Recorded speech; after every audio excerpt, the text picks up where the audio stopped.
Hatid sa inyo ng Cardinal Boy, narito ang Planadong Buhay Podcast. This is your host, Chris Cervantes, your applied personal finance coach. Magbabahagi sa inyo ng mga pananaw, payong pang-pinansyal, pang-career at pag-unlad upang ma-develop ang inyong potensyal. Magtrabaho ng puno ng inspirasyon at mamuhay ng maunlad. Ito ang Planadong Buhay Podcast.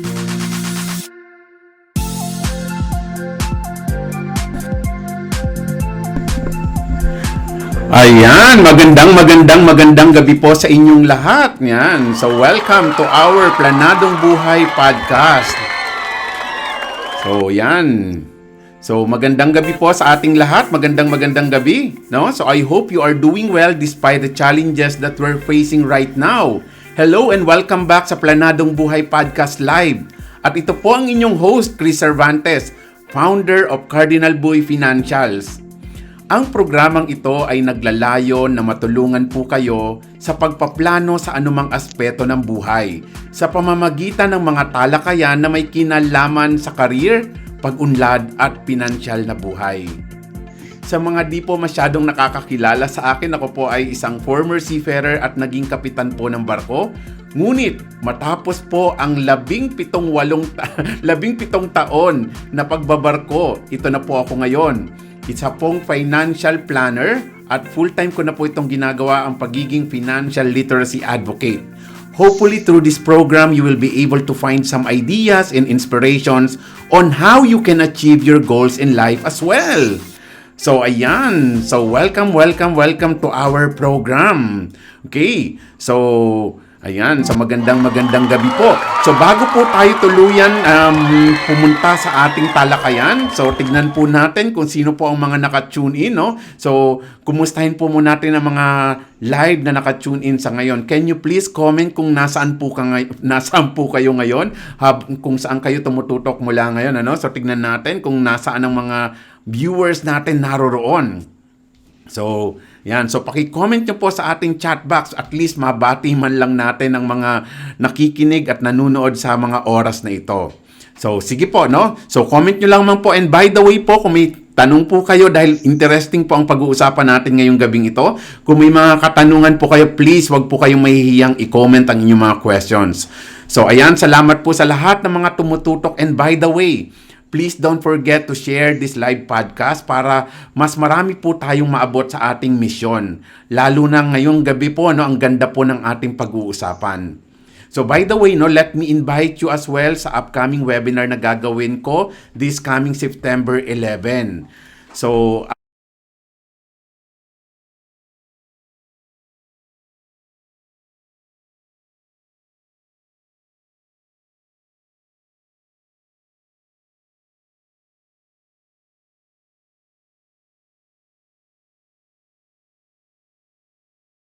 financials. Ngayong Sabado po yan. Baka interested po kayo, please register po kayo so we can reserve you slot, no?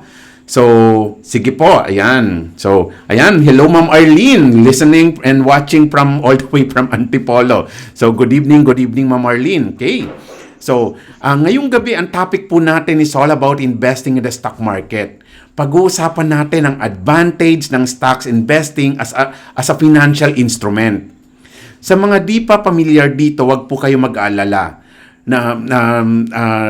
wag po kayong matakot na dahil sa puntong ito po ang pag-uusapan natin. At nanggaling din po ako sa puntong yan. Natatandaan ko nung ako po ay nagbabarko pa noon, ano, ang saya-saya ko nung time na meron na po akong time deposit. Sobrang proud ako sa sarili ko noon. Only to find out na may mga iba pa pala mga investment opportunities or instruments na pwede akong pasukin. Na nung una, akala ko pang mayaman lang. Wala pa kasi akong idea about doon pagdating sa mga financial planning, investment sa mutual funds, stock market at iba pa. Wala akong idea sa mga bagay na yan nung araw na yon. Dahil tulad ng karamihan mga OFWs, ang alam lang namin talagang gawin sa pera nung time ng mga times na yun, no? It's either ibangko or ibili ng lupa. Hanggang sa inaral ko po ang lahat ng iyan, hanggang sa ako'y naging isang Certified Investment Solicitor or CIS and Certified Securities Representative or CSR. at registered financial planner. At ang lahat ng ito ay dahil sa kagustuhan kong ma-manage at maplano ang aking pera. And I find stock market as a great vehicle in doing so. Alam ko maraming magsasabi na, Kesyo, sugalang stock market o di kaya'y pangit mag-invest sa panahon ngayon na may pandemya tayong kinakaharap. Pero tandaan ninyo, no, di lamang ito ang krisis na dinaanan natin in the past. From martial law to Asian financial crisis to different wars in the past. At kung ano-ano pa. Lahat ng ito ay pinagdaanan natin ngunit nalampasan. Sa kabila ng krisis na kinakaharap natin ngayon, marami pa ding mga oportunidad na may oportunidad pa rin tayo na makapag-invest sa mga bagong pasok na mga na kumpanya sa market. Kabilang dito ang mga sunod-sunod na initial public offering na nangyari, no, ng mga REITs or Real Estate Investment Trust. Sa madaling salita, pag bumili ka ng shares neto, para ka ding nag-part owner ng isang real estate establishment. O di ba parang 2-in-1 investment siya? So sige po, hindi ko na po patatagalin ang ating diskusyon. To know more about this really interesting topic, I would like to introduce our guest for tonight's episode of Planadong Buhay Podcast. But before I welcome him, let me just read his credentials first, no? Para magkaroon kayo ng onting idea about his background. Our guest is a graduate of Bachelor of Science in Business Administration, majoring in Financial Management from the University of Santo Tomas in 2018. He completed Level 1 of the Chartered Financial Analyst Program of the CFA Institute in the same year. Right now, he's a level 2 candidate. Wow, no? So he is now a junior research analyst from one of the best stock brokerage in the country, in AB Capital Securities. Siya ang gumagawa ng mga daily reports of US stock markets at PSEI. Siya din ang sumusulat sa mga reports about that, no? Para sa mga kliyente ng AB Capital. He also monitors the market, writes research reports, and prepares financial models and presentations for the clients. Ladies and gentlemen, join me in welcoming our guest for tonight, none other than Lance Gabriel Solidad. So, yan. Hello, Lance. Good evening. Good evening, everyone. Good evening, Sir Chris. Ayan. So, sige, bati ka muna. Baka may gusto kang batiin. Hi, good evening, everyone, and thanks for tuning in today's podcast. Ayan, okay. So, Marami kayong matutunan. Yes, okay. Medyo mahiyain ng konti si Lance, no? Pero ang galing-galing nito. So, kaya kung meron po kayong mga katanungan, please start writing it down sa comment box natin para nang sa ganun ma-address natin yan mamaya, no? And I'm sure marami tayong matututunan ngayon kay Lance. So, ayan, Lance, no? Pwede mo bang ikwento ng konti sa amin kung paano nagsimula ang career mo sa stock brokerage? Okay. So, yun nga. Gaya ng sinabi ni Sir Chris no introduction, graduate ako sa UST last 2018 and I majored sa financial management. And I started my career in AB Capital noong February 2019. So, this is my first job and I've been working here ever since. Yun. So, I have more than 2.5 years of experience in the stock market na. And I think this is sobrang gandang career ng equity analyst, especially sa mga financial management graduate. Kasi for me personally, sobrang daming yung mga natutunan namin ng college, sobrang na-apply talaga sa trabahong to. So for me, if not the best, this is one of the best jobs to work for pag graduate ka ng financial management. Nice. So, madali bang mag-apply sa mga ganyan? Biglang naging career orientation, ano? Well, for me, ako, kasi before, hindi masyado maganda yung grades ko nung college. So, nag-aral muna ako ng CFA to increase my chances na matatanggap. Kasi from what I hear, sobrang matatalino talaga yung mga nag-work as equity analyst sa mga brokerage. So, na-pressured din ako and I thought na kailangan ko pa mag-aral ng mabuti para makapasok. Okay. So nice, no?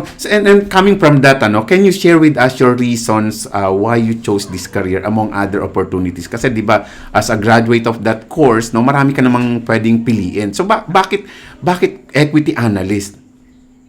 Well, yun nga kasi maraming other than yung sinabi kong real life applications to mga napag-aralan namin ng college, Mm. sobrang daming growth opportunities as a financial management graduate. Right now, as an equity analyst, I focus more on studying stocks, publicly listed companies, pero sobrang dami mong pwedeng pag-aralan, sobrang daming asset classes.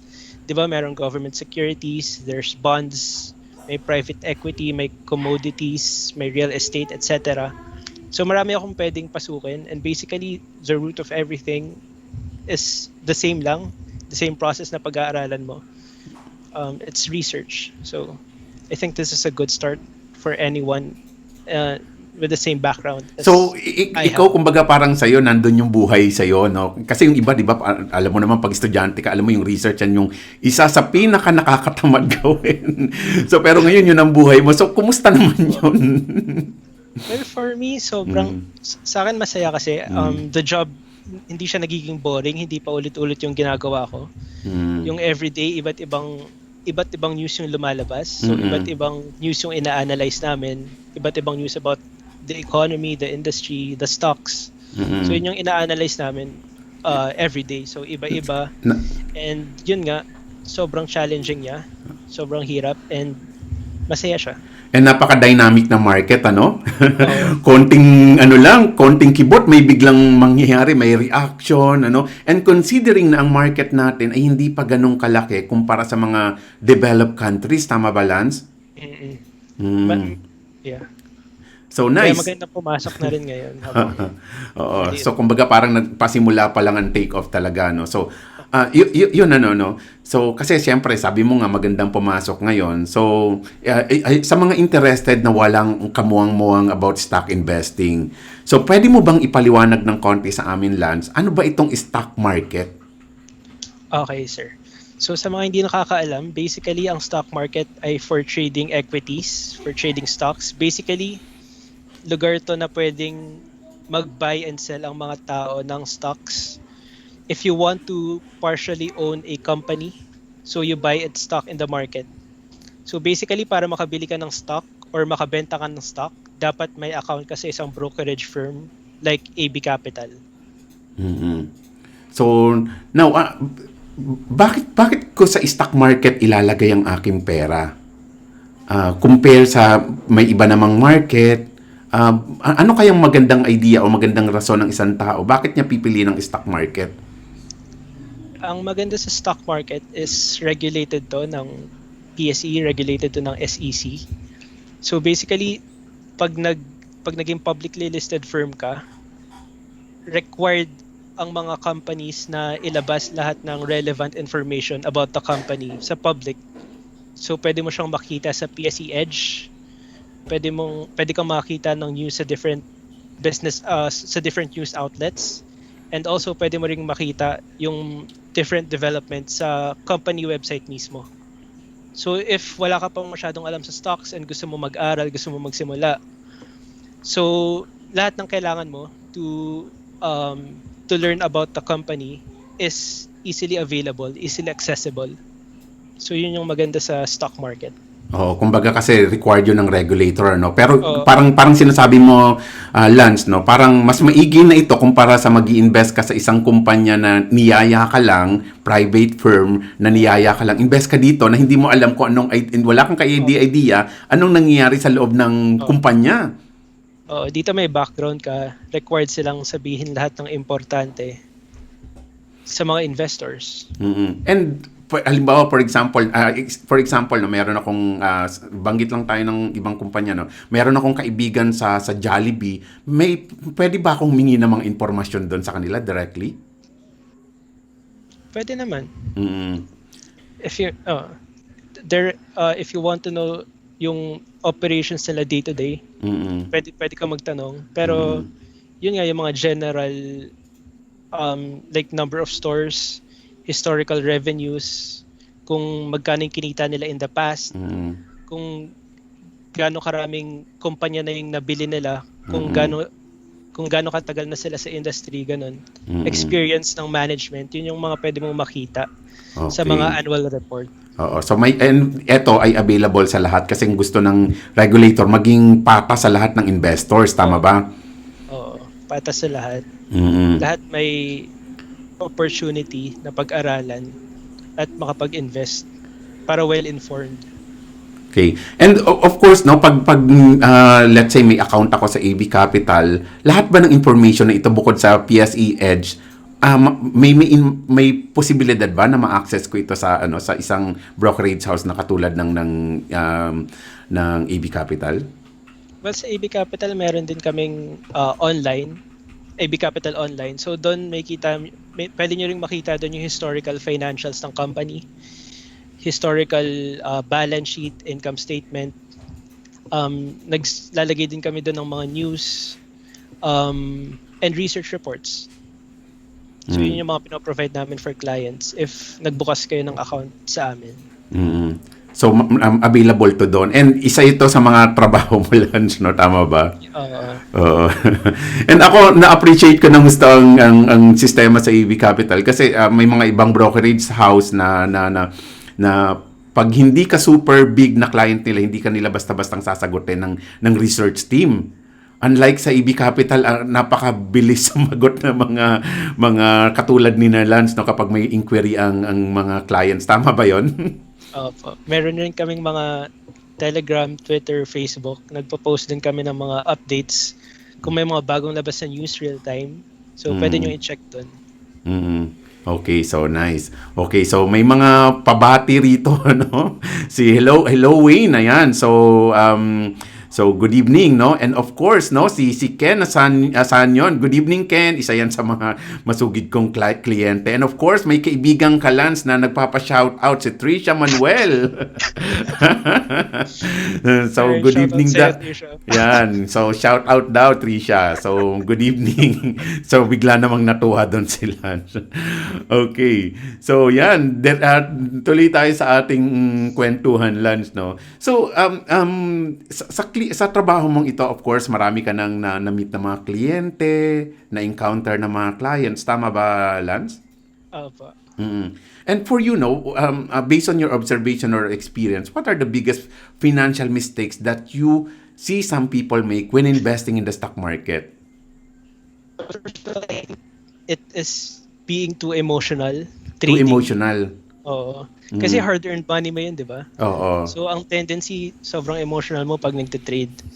Basically, if nagtitrade na kayo, alam niyo yung ganong feeling. Like, if tumataas yung stock price, generally, gusto mo lang bumili ng shares to stack up your gains. And if natatalo ka naman, minsan, parang feeling mo ang hirap magbenta.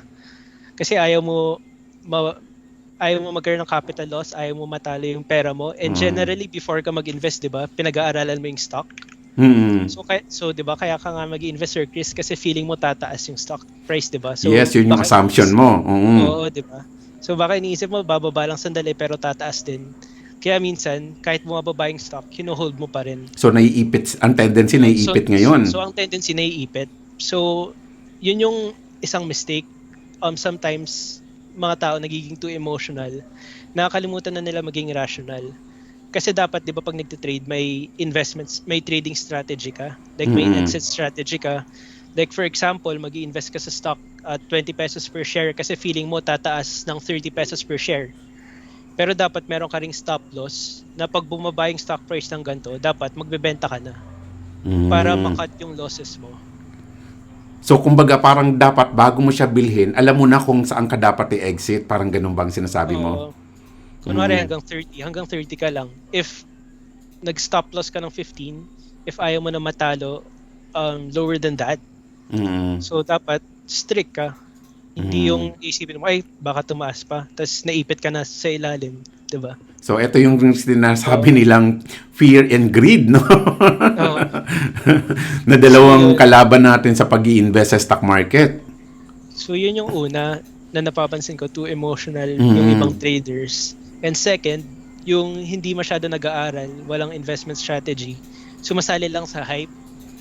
Like for example, yung dito, dati. Oo. Kahit wala pang operations, tumaas yan hanggang about 19 to 20 pesos per share, di ba? Mm. Tas ngayon bumagsak to even as low as 7 or 6 pesos per share. And Mm. marami akong kakilalang naipit around 15 to 18 pesos. Kasi yun nga, hindi nila pinag-aralan yung company, wala pang operations. Sumali lang sa hype. So nagpadala lang do sa mga Oo, trending sa oo, Facebook, no? trending kasi Mm. kaya nag-invest na rin. Pero for me, that's a big no. Mm. Kailangan bago ka mag-invest, may first, pinag-aralan mo yung stock. And second, dapat may trading strategy ka lagi. Mm. So, And stick to it. and stick to the plan, di ba? Stick to the Oo, importante. Ikaw, Lance, no? Kasi you're investing also in the market, I'm sure, no? So, ikaw ba, paano ka gumagawa ng isang trading strategy mo? Well, ako ang strategy ko ngayon is since malaki yung binagsak ng market nung nagka-pandemic, Mm. bumibili ako ng cheap companies based on valuations. So, fundamental ito. Oo, fundamentally cheap, mababa yung book value niya or yung shareholders equity.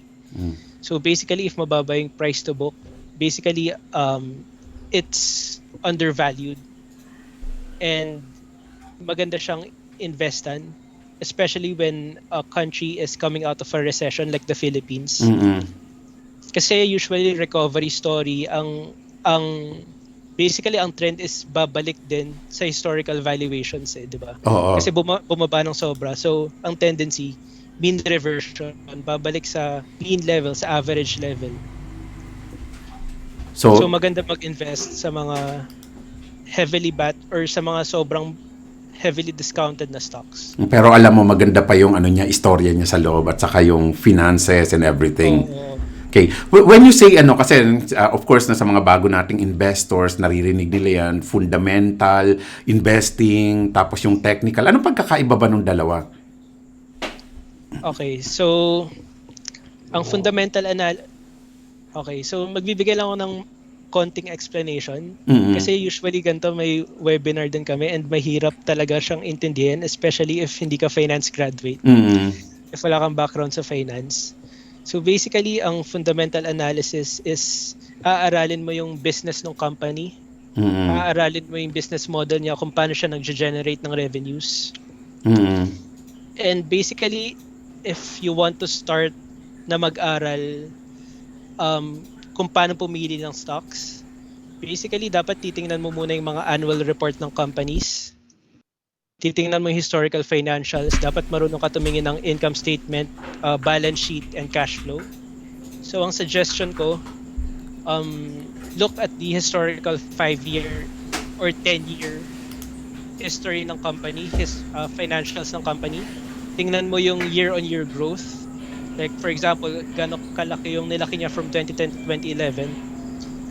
For example, may company revenues niya for 2010 is 1 billion. Mm-mm. And lumaki siya ng 5 billion by 2015. So ang dapat mong aralin is bakit nangyari yun? Oh. Bakit tumaas from 1 billion to 5 billion?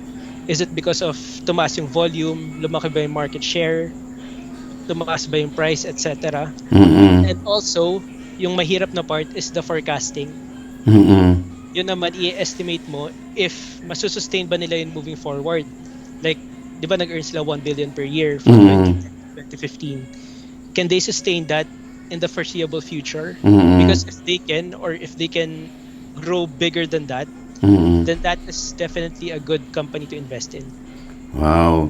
So normally ikaw ba nagsiset ka ng target growth? Well, iba-iba yung process per company kasi Sir Chris. Mm. So yun, it's always a case-to-case basis. Mm. So that's for the fundamental analysis. For the technical analysis naman, yan yung sa charts. Mm. Yan din, mahirap din pag-usapan yan ng walang graphs. Oo. And mas madali kung sa webinar na may charts and graphs talaga to. Pero basically, ang technical analysis is for short-term traders.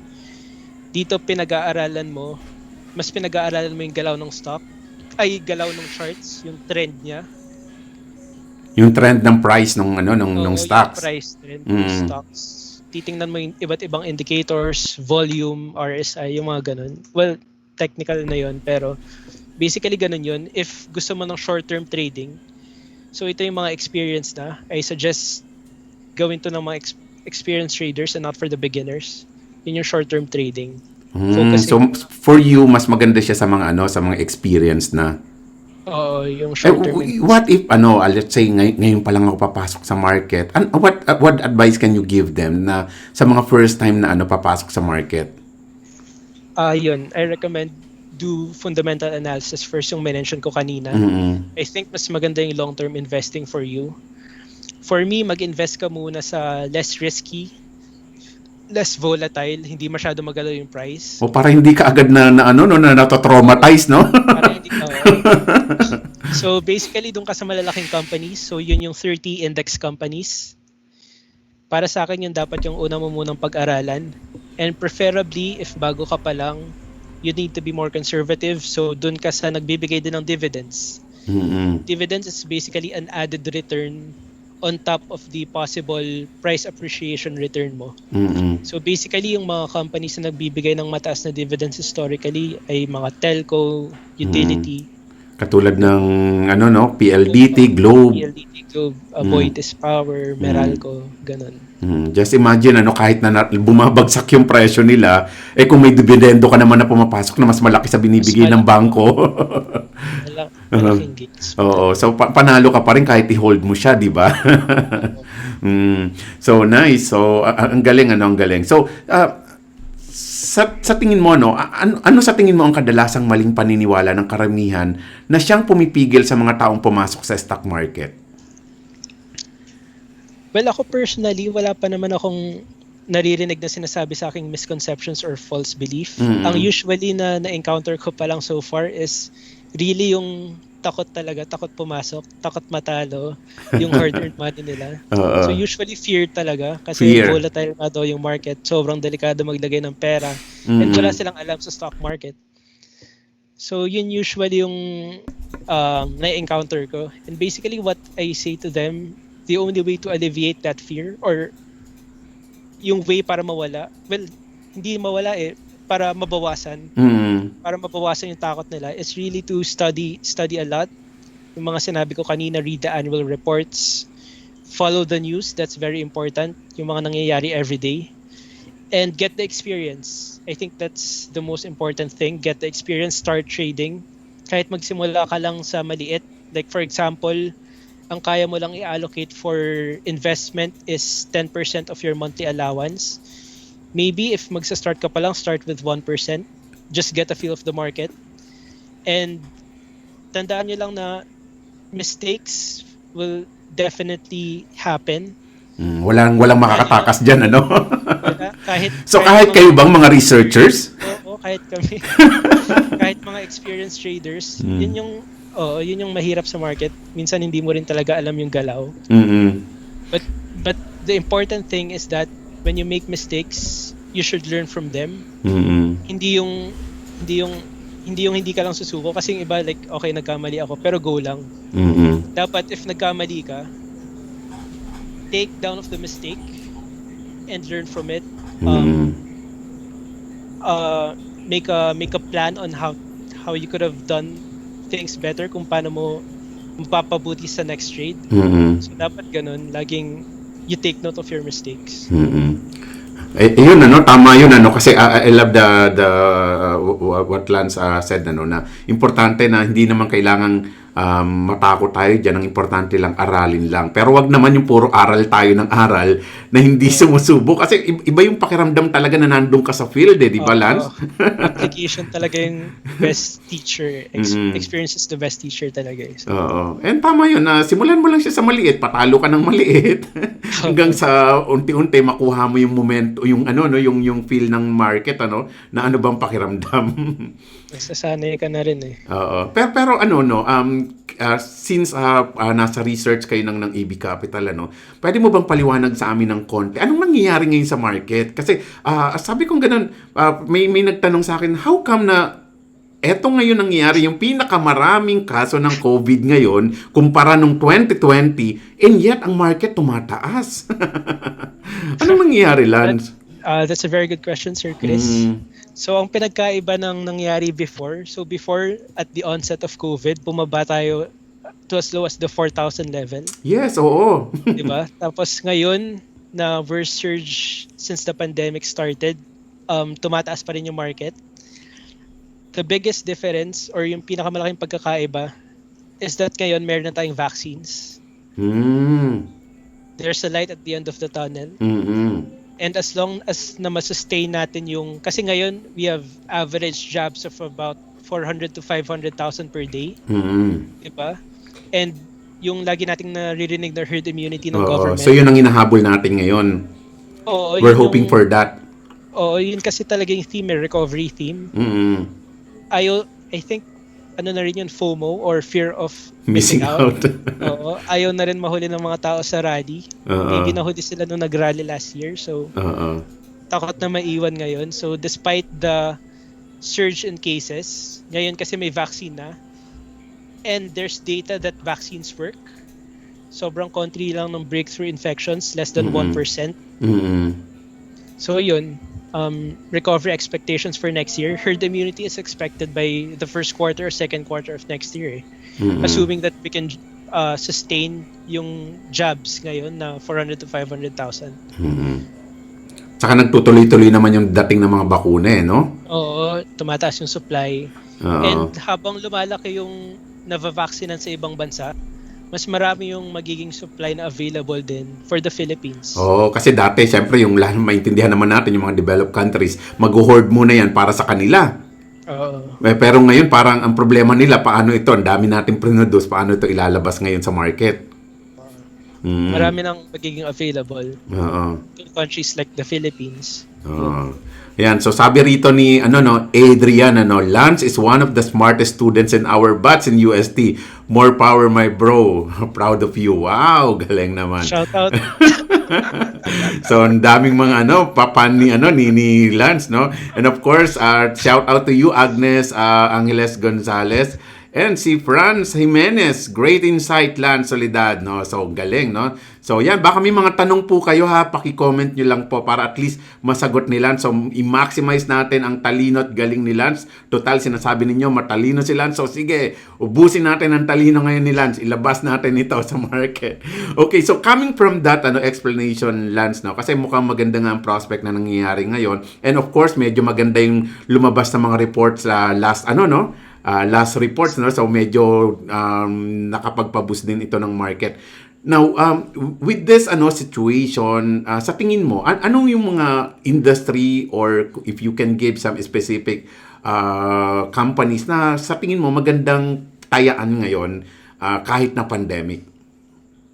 Okay, so generally, ang magandang investa na companies if galing sa recession ng isang ekonomiya is yung mga cyclical companies or companies And when na you say maganda yung- cyclical companies, ito yung companies na maganda yung performance kapag maganda yung lagay ng ekonomiya. Mm-mm. So ito yung mga property investments or property stocks, banking stocks. And other than that, magandang pasukan din pag aalis sa recession ng isang country is yung value stocks or yung sinabi ko kanina, yung mababa yung book value, Mm-mm. yung mga undervalued stocks. So fundamentally dapat aralin mo ito. Oo, fundament. So yung magaganda ngayon is meron kami actually model portfolio na Mhm. sinesend sa mga clients. So yun yung BDO, BPI Metro Bank. So yun yung for the banks. Yung for the value picks naman, yung mga discounted, AGI, DMC, and LTG. And for the more conservative investors, ito yung kahit may pandemic, medyo defensive siya. Kahit pandemic, okay yung performance niya, okay yung financials niya. So yun yung telcos, pero medyo tumaas na rin kasi sila in the past couple of days. And anong nangyari pala, Lance? Parang biglang bumulusok ang telco simula kahapon na. PLDT, Uh, Globe, Dito. mm, So tumaas sila kasi basically news-driven lang yun. oo. Nung naglabas ng news na pinag-uusapan sa Senate na baka gawing 100%, pwedeng 100% foreign-owned ang mga telco companies. Oh, kasi sa Kasi ngayon bawal ang foreign ownership sa telco, no? Well, ngayon hanggang 40% Hanggang lang 40% max. lang, oo. Oo. So basically, ano lang yun, news driven lang. Wala namang fundamentally na nag-change sa mga kumpanya. At Wala namang hindi pa na isasabatas oo, ito. at hindi pa naisasabata. So yun nga, oo, so yun nga mahirap din i-predict ang galaw ng market as mentioned kanina, 'di ba? So yun. So how about yung upcoming election next year? May magiging booster din ba ito ng market? Sa given na Well, pandemic ngayon? well, generally, historically, ang magandang investan is advertising companies Mhm. such as GMA, ABS. Pero ngayon, since walang franchise yung ABS, Mhm. ang the best talaga pasukan is GMA7. Yun na lang ang option na mas maganda-ganda, Oo, no? kaya nakita natin nag-rally siya before, di ba? Sobrang laki Mhm. ng nirally niya. And Mhm. that's on election expectations. Mhm. So other than that, consumer names minsan tumataas din During because of election. during Mm. election kasi yun nga maraming kampanya namimigay ng mga Goods. canned goods nila Oo. yan. Mhm. So, and mga sample neto like URC. URC, Monde, Mm. ganun, FB, Monde, and then Pure Gold. Pwede bang kasama Pure dyan Gold. Pure Gold? Okay, so yan. So, yan yung mga tips ni Lance, no? So, kung if you're thinking of some strategies for this, what is happening right now, no? So, try to consider these things, no? So, maganda yan, maganda, no? Okay. So, yan. Question, Lance, no? Sa tingin mo, what are the pros and cons of investing short-term in long-term? Okay, so i-differentiate ko muna yung short-term and long-term investing. Mm. So, I think short-term investing is for people na maraming oras to study and bantayan yung market. Yung Kasi nga, bababad talaga pagbukas sa so, market. as mentioned, sobrang volatile nga ng market, di Oo. ba? So, kailangan may oras ka na bantayan and to study. If gets mo na kung bakit yung reason behind bakit tumataas or bumababa yung stock price. Like for example nga kanina, yung news about telcos. Like wala namang fundamentally nag-change sa companies. Pero dahil sa news na pwedeng mag 100% foreign ownership, nag-rally yung mga stocks. So yung ganun, if nade-detect nyo na yung mga ganong moves, kasi most likely if you can detect that, makakapag-decide na kayo when's the right time to buy and when's the right time to sell. Given different news na lumalabas every day. And other than that, gaya rin ng sinabi ko kanina, if magaling kayo mag-technical analysis, if magaling kayo mag-aral ng charts, then I recommend short-term investing for you, or it can be for you. Meanwhile, long-term investing naman, I think yun yung kabaliktaran ng for short-term investing. If wala kayong masyadong oras to study on your own, if nagre-rely lang kayo sa research na lalabas ng brokerage, or nahihirapan pa kayong gumawa ng sariling conviction or conclusions to buy or sell a stock, then I think you should first stick to long-term investing. Mm. Okay. So, for you, what can you recommend between the two? Well, I think a mix will be better. Mm. Depende, kasi it's always a case-to-case basis. Depende sa investment profile, depende sa portfolio mo, kung ano ng stocks meron ka, and depende sa age, depende sa risk na kaya mong i-assume. Mm. So basically, if kaya mo mag-assume ng malaking risk, then go for short-term investing. Mm. So, tama yun. I think I agree sa sinabi ni Lance, no? Kasi yung iba masyadong naglo-long term to the point na pinabayaan na yung market until dumating yung pandemic, naipit lahat, hanging lahat yung stocks nila doon na hindi na nakapagbenta dahil long-term investor daw sila eh. So dapat yun nga, lagi kang nagbabasa ng mga news na nilalabas. May mga news din naman about stock market, so yun, just follow the news. Mm-mm. So, yan So, another question, Lance, no? Yun, may question dito, no? Sabi ni Marivic Lenchanco, when is the best time to buy and sell stocks? Oh, ang gandang question to, ha? I think, again yan, I think that's more of a technical analysis. Mm-mm. if magaling na kayo ng charts, the best time to buy a stock is if when a stock is near its support level. Basically, ang support level is yung nasa chart, nag-hold siya sa price level na yun. For example, nagre-range ang stock from 20 pesos per share to 30 pesos per share. And consecutive sessions, bumababa siya ng to as low as, for example, 15 pesos, 16 pesos. Pero ang ending, ang close niya, is 20 pesos pa rin. So you can consider that as a support level. And if bibili ka ng stock, magandang bumili near that support level. Kasi meaning,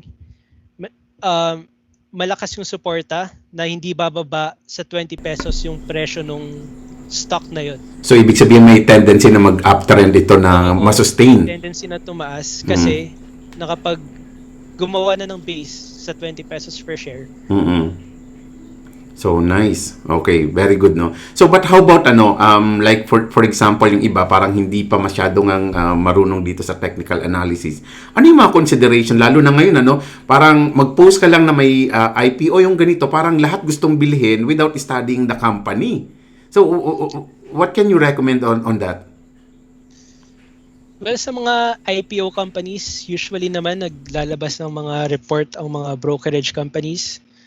So I suggest you read them thoroughly and also do a study on your own para may sarili kang conviction. Mas mataas yung confidence mo mag-invest sa stock na yon if mas marami kang alam about sa stock na yon. Kasi iba yung confidence pag nakinig ka lang sa iba yung confidence na nakinig ka and alam mo kung bakit mo ini-investan yung company na yon. So sobrang importante nun na alam mo rin talaga kung bakit ka nag-i-invest. So basically, dapat alamin mo kung anong nagda-drive sa value ng company na yon. Like, for example, sa telcos, sa Globe, ang malaking driver ng Globe ngayon is yung GCash, di ba? Kasi yung news na mag-IPO. na mag-IPO yung GCash. So maraming bumibili rin ng Globe. So yung mga ganun, kailangan na-detect mo kung anong pwedeng maging effect sa stock price ng news na yon. Okay. So sa tingin mo, Lance, maganda ba mag-invest sa IPO? Kasi 'di ba, iba-ibang rason kung bakit mag-IPO ang company. Yung iba dahil kailangan magbayad ng utang, yung iba kailangan magpalaki ng negosyo. Ikaw, sa tingin mo, maganda ba mag-invest sa IPO? Well, again, it depends on the IPO company. If mababa yung float, mababa yung market capitalization, historically speaking, kunwari less than sabihin natin 1 to 3 billion pesos yung market cap by IPO. Usually pag ganun magalaw masyado yung stock price. Like for example, Merrimart, sobrang galaw ng stock price nung bagong pasok. And as compared to the bigger companies like Converge and Bonde, hindi sila ganun kagalaw. Kasi maraming available na kasi mabigat maraming available na shares sa market. Hindi mo basta-basta makokontrol, hindi masyado gumagalaw yung price. So yun. Kasi para sa kasi baka hindi maintindihan ng iba, ano ba yung float na yan? Kasi kapag maraming nilabas na shares, what will happen is kung halimbawa may iba kasi they're trying to control the market, lalo na yung mga traders, ito yung mga small cap na mga companies na andaling paggalawin ng shares nila, tama ba, Lance? Pag mas Okay, so by the way, si Jovis, tuning in. So hi Sir Chris, hello Sir Jovis, So yan. Okay. So nice. So now, another question, gaano ba dapat tayo kadalas nag-i-invest? So, for example, mag-i-invest ako sa stock market, ano ba dapat ang regularity nito or maging habit ko when it comes to investing? Okay. So, generally, ang advice namin lagi sa mga clients is just invest the amount you can afford to lose. So, if kaya mo lang every month is say 10% of your monthly salary, then invest 10% of your monthly salary. Huwag mong pilitin if hindi kaya. Just Oh, kung ano lang yung kaya sa budget mo. Merong isang investment strategy na nadidinig ng karamihan sa atin na ang tawag ay peso cost averaging. Ano ba itong peso cost averaging? And do you think maganda bang strategy ito? Yeah, I think it's a good start to investing. Basically, ang peso cost averaging, gaya nga nung sinabi ko. Like for example, ang kaya mo lang invest is 10% per month in the market. So basically, ang peso cost averaging is mag-i-invest ka ng 10% of your monthly salary every month, no matter what happens on that stock. Either mataas siya o mababa. Oo, bibilin mo every month. Mm. Ang rationale dito is that long-term investing works. If you look at the historical chart of the PSEI, pre-pandemic, pataas lang talaga siya. Uptrend lang yung market. So yun yung rationale behind the peso cost averaging, is that long-term investing pays off. Okay, so nice. Thank you so much for that, Lance, no? Do you think it's a good idea, medyo crazy itong question na to, but do you think it's a good idea for a person to leave his job in order to trade stock full-time? Well, first of all, para sa akin, kailangan mo lang i-consider to leave your job to trade stock full-time is kung expert ka na sa pagte-trade. For me personally, ang pinakamahalagang consideration is not kung gaano kalaki yung gain mo during the course of your trading, but because sometimes luck plays a big factor din sa market but the consistency in your returns, kasi para sa akin that really shows your trading skills like for example, we have two people, okay, let's say for example, Lexter and Ian are both trading, so they both invested 1 million pesos, and over the course of a year parehas nilang gain is 100,000. Ang pinagkaiba nila is for Ian is that out of the 100,000, 30,000 na earn niya for the first 10 months, and yung remaining 70,000 na earn niya sa remaining 2 months. While for Lexter naman, yung 100,000, 50,000 na earn niya for the first 6 months, while the remaining 50,000 na earn niya sa remaining 6 months. So basically, if papipiliin ako kung sinong mas magaling na trader, despite na same lang 100,000 ang earn nila for the year, I think for me, Lexter is the better trader since may consistency yung gains. So I think yun yung pinakamahalagang makita is consistency before you even consider leaving your job. Oo. And ako, ang question ko nga dyan is, sino ba mas stressful? Yung trabaho mo ba o yung stock trading? Kasi baka kaya ka umaalis sa trabaho dahil na-stress ka sa work, and don't tell me na kapag nag-stock trading ka na lang, walang stress. Gaano ba ka-stressful yan? Well, sobrang stressful niya, and basically it boils down to ano ba talaga yung passion mo, ano ba talaga yung gusto mong gawin. Kasi if passion mo naman, kahit stressful, at the end of the day masaya ka kasi you're doing what you love to do. So yun. So tama, no. So another question dito, no. I don't know if you can answer this, but I'm sure madali lang naman to para sa iyo. How different is stock trading to forex trading? Which is better? For beginners, again, stock trading, sobrang, if volatile ang stock market, mas volatile ang forex trading. Yes, oo. So yeah, basically if beginner ka, I suggest mag-start ka lang talaga sa stock market. Forex trading, from what I hear, kahit sobrang expert na talaga, nahihirapan pa rin. Basically, ang forex trading, dapat magaling ka talaga sa technical analysis. Oo. At saka kasi may part din naman ng konti may fundamental part din naman ng konti ang forex. It's just that ang lawak ng aaralin mo. Oo, kasi countries na yun Oo. Imagine anong nangyari, geopolitical issue and everything. Ibang hirap na yung forex compared sa hirap ng stock market. And imagine wala ka sa bansang yun, na hindi mo nararamdaman yung anong nangyari doon, and you're just betting on the chart. Oo. So, yan. So, yan. So, si Ramon, sabi niya gano'n, good evening, no? So, bumabate, Carpina Jr. And of course, no? So, yan.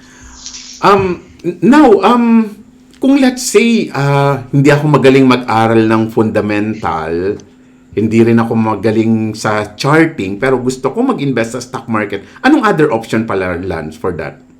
Well, for that, I think, kasi for you to invest in the stock market, kailangan mo, kakasabi ko lang, mag-invest ka sa mga brokerage. And usually naman, yung mga brokerage, may research analyst. So, if papasok ka ng brokerage, dun kasi may mga research analysts.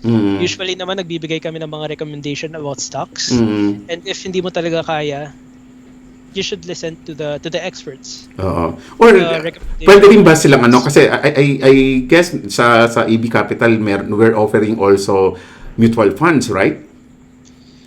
Yeah, for the trust, that's for the trust department. Yeah. So pwede rin sila mag-invest sa stock market through mutual fund investing. Kung talagang hindi nila kayang i-handle yung yung day-to-day na trading activities. Yes, that's another avenue. Kasi doon may fund manager. Sila na bahala sa pera mo. And yun talaga sila na bahala may stress. Oo, sila na yung mas-stress para sa inyo. Oo. So, ayan, may tanong dito si Ramon, sabi niya ganun, gaano kahalaga po ang trading psychology? Sobrang halaga. As I've mentioned before, sobrang emotional ng trading. So, dapat, kahit ako kung natatalo ka sa stocks, sobrang emotional ko pa rin. It's hard to stay rational. Oo. Pero yun talaga, I think experience na lang. By the way, pag halimbawa ganyan ang na-experience mo, anong technique mo para makapag-move forward? Well, ako usually, yung sinabi ko kanina, I jot down the mistakes nice. that I made. And then yun, babasahin ko lang ng paulit-ulit hanggang sa magising ako sa katotohanan. So, kailangan mo ng paulit-ulit na reminder para mag-ground ka. Kasi, yun nga, sobrang emotional talaga if nag-i-invest na kayo. Kasi hard-earned money mo yun, di ba? So, ayaw mo talaga matalo. So, ayan. So, very good, no? So, sabi ni Sir Jovis, no? So, once you learn to trade, it's fun. Totoo naman, Kaya lang, dadaan ka rin muna talaga sa blessing of, fire, na talagang may experience mo muna ang market. Okay, so, yan.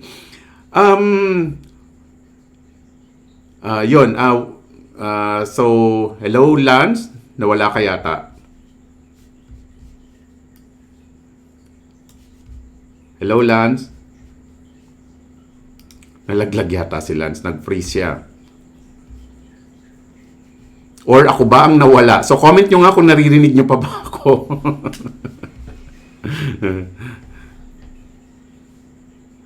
So, nawala si Lance, no? Sayang. Ayan, yan. Hello, Lance. Hello? Yan, okay. Yun, Hello, bumalik. Yan, okay. So, nag-freeze lang tayo ng konti. So, now, hello, Lance. Yan. So, yan. Okay. So, another question, Lance, now, what advice can you give to our audience who also want to trade and invest in the stock market right now?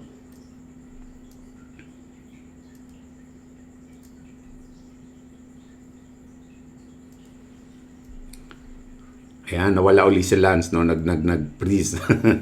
So, kaya kailangan talaga natin mag-rally sa telco para mag-improve ang ating telco. Grabe, no? Ayan lang. Ayan, hello, Lance. Ayan. Yes, sir. So, nadidinig mo na ako, Lance? Okay na, sir. Okay, so ayan. So, ulitin ko yung question, what advice can you give to our audience who also want to trade and invest in the stock market right now? Okay, so yung sinabi ko kanina, first, listen to the experts. Magbasa kayo ng mga research, yung mga nilalabas ng research, mga reports ng research. Second, study before investing. Mahalaga yung other than nakikinig kayo sa opinion ng mga expert is that nagigets bino-validate mo rin dapat, no? Oo, the rationale behind it. Kailangan may conviction ka rin na sarili mo to invest. And third, you have to have a trading plan. May exit strategy, may entry strategy ka and may exit strategy ka din dapat. And finally, and the most important part is that you should go for it. You should start. You should start investing because experience is the best teacher. And if magkakamali ka again, don't get discouraged. It happens even to the best of us. Even the best traders nagkakamali pa rin. So don't get hung up on your mistakes. That happens. Ang mahalaga again, take note of it, learn from it, and be better. Yes, oo. At saka, wala naman, kaya nga nag-i-invest tayo, no? Unang-una, ang investing, hindi naman guaranteed, no? So, dapat willing din tayong, matalo dyan. Kung gusto mong manalo dyan, kailangan handa ka ring matalo. So, si JM, hello, good evening, JM. So, nakikinig daw siya. Okay, so, yan. Now, of course, no, sa mga gustong magsimula na, Lance, no? So, how easy is it to open an account in AB Capital, and what are the requirements needed or procedures na kailangan nilang pagdaanan? Well, madali lang naman mag-open ng account sa amin. So basically, pipili ka lang if personal or corporate account. For Filipino nationalities, ang kailangan lang is ID with specimen beside 3 signatures. Kailangan ng ID na may kasamang selfie and proof of address or billing statement. And magagawa na ito lahat online, ano? Sir. And next naman is for the for resident foreign nationality. Ang kailangan is ACR ID or AEP ID, residential address ng kanyang country, passport besides 3 signatures, and also ID with selfie. Okay. And finally, for yung mga non-resident foreign nationality, kailangan is passport, ID with selfie, and proof of billing address. Okay. And lahat yan gagawin lang nila online. Pupunta lang sila sa sa website natin, tama si JM, no, paperless account opening with AB Capital. So pupunta lang sila sa website ng AB Capital, and then from there, as in doon mo na i-input lahat, i-upload ang mga requirements, then that's it. No? Hindi katulad dati na kailangan mo pang ipadala to sa office, di ba? Yung application natin. So ngayon doon na mismo, paperless na. And then ganun lang, simple lang, napakasimple lang niya, tapos i-fund mo lang siya, and then marami tayong mga kapartner na mga bangko na kung saan doon mo na isa-fund yung investment mo. Tama ba, Lance? Yes, sir. Yan, Very okay. easy. Napaka-easy, no? So, yan, final words and pieces of advice that you can give to our viewers. So again, thank you everyone for joining today's session. Hopefully, magkaroon pa tayo ng marami moving forward. Yes, Sana may oo. natutunan kayo. And, if you have any more questions, maybe invest in AB Capital, and we're always answering investors' queries. Okay, so Lance, pwede ba kaming yumaman dito? Definitely. If Na hindi nakukuha sa sa sisigaw ka ng payaman or power. Okay, so with that, no, so thank you so much, Lance. Ang dami nating napulot mula kay Lance, no. So congrats and thank you, no. So, and of course, no, sa mga interesado po mag-invest sa AB Capital, please punta lang po tayo sa abcapitалsecurities.com. And then, doon po, nandun na yung mga proseso. And kung kailangan nyo po ng assistance, no, so please let me know. Makikita nyo rin po ang pangalan ko doon. So, sa listahan ng mga broker, and you can just select my name. Okay? Click my name, I mean. So, with that, maraming salamat sa iyo, Lance. So, thank you again for joining us sa gabing ito, no, sa episode na ito. So, maraming salamat. thank you, Sir Chris. Okay. So, ayan. I hope marami kayong napulot mula sa talino na mga binahagi ni Lance. So, maraming salamat again, Lance. No? So, yan. Ang pagbagsak ng stock prices nung pumasok ang pandemic ay maaaring magandang pagkakataon sa atin upang mas makabili ng mas murang mga kumpanya. Some companies may be undervalued by the market. Other may have a business model that makes them more resilient to an economic downturn. Sa kabilang banda, maaring may dahilan din naman sa kung bakit hindi mo dapat bilhin ng isang kumpanya sa ngayon. Sabi nga ni Lance, no, aralin, magbasa. Ako, isa sa ginagawa kong strategy niya, nagbabasa talaga ako ng mga balita, announcement ng kumpanya. Like for example, may bagong produktong ilalabas. ako ba, pakiramdam ko itong produktong ito papatok sa market? Something like that, no? Pero ano man yan, ang ilang mga paalala ko bago kayo pumasok dito ay ang siguraduhing una, magkaroon ka muna ng sapat na emergency fund. Pangalawa, sapat dapat ang insurance coverage mo na anuman ang mangyari, kayang i-handle ang finances ng family mo. Pangatlo, wala kang mabigat na mga utang na nagbibigay sa iyo ng matitinding mga interest charges. Kasi baka hindi kayang ipanalo ng stock market yan yung binabayaran mong interest sa utang mo. Deciding whether to invest more during a recession or crisis can be a surprising personal matter. What's right for you may not be right for someone else. Sa oras na nagdesisyon kang pumasok dito, you should follow a few more tips. Number 1, don't leave your investments on autopilot. Don't obsessively track every market fluctuation. Kasi baka masyado kang overreacting, ano? And do set periodic reminders to review your investment. And also, do make adjustment, sabi nga ni Lance kanina. Depende sa personal situation mo at sitwasyon ng market. So, ayan. So, I hope marami kayong natutunan doon, ano? So, on that note, no? Ito po ang inyong Planadong Buhay Podcast Live. And if you want to watch this episode again, pwede nyo po itong balikan sa YouTube. Just visit my channel through the link in the description.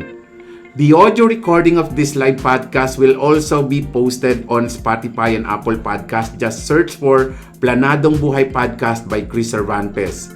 So kung sa tingin nyo po nakatulong kami sa inyo, please don't hesitate to message us. And we're willing to sit down with you and help you upang magkaroon ng isang planadong buhay. Hanggang sa muli po, ako po si Chris Cervantes, nagpapaalalang maunlad ang pamumuhay sa planadong buhay.